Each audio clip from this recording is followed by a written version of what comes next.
everyone, today we are going to explain different types of plant. This is tree. It has big and strong stem. It has many branches with leaves.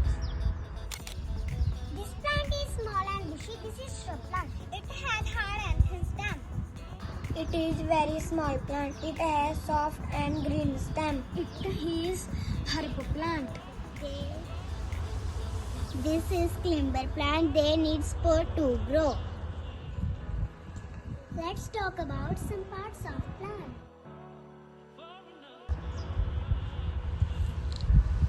This is root. It take water from the soil.